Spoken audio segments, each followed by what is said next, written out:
शारदीय दुर्गा पूजा अवसर में समस्त पीठ देवी को स्वतंत्र भाव में पूजा कराए।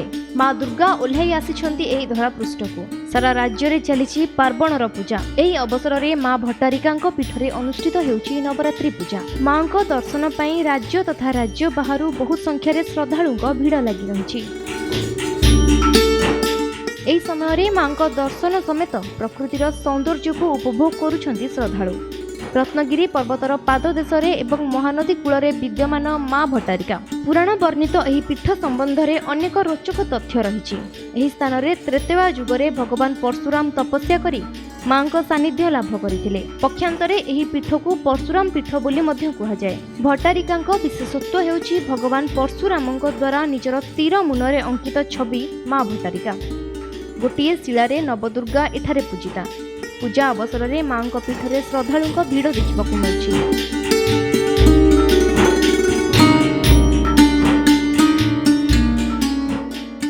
आज माँ अष्टमी पूजा विधि विधान अनुଯାयी अनुष्ठित होउछि। मंदिर को सुंदर भाव में सज्जित करा जायछि।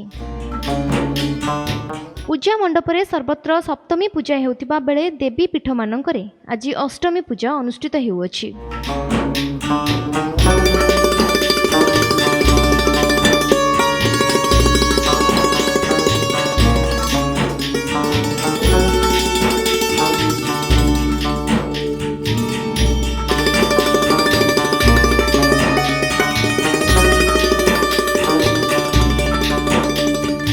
माँकर पूजा विधि आश्विन मासर शुक्ल पक्ष द्वितीय ठारू 16 दिन पर्यंत माँकर पूजा हुए भट्टारिका एवं चंडी करा हुए आउ तांकर 3 धूप करा हुए आउ सेमानकर जेमिति तांकर आगुरु प्रथा अच्छी बड़म्बा रजा थिला बेलू से भाया पूजा बर्तमान चलती। आज अष्टमी रे माँकर राति 3टारू प्राय माँकर पूजा आरंभ होइछि।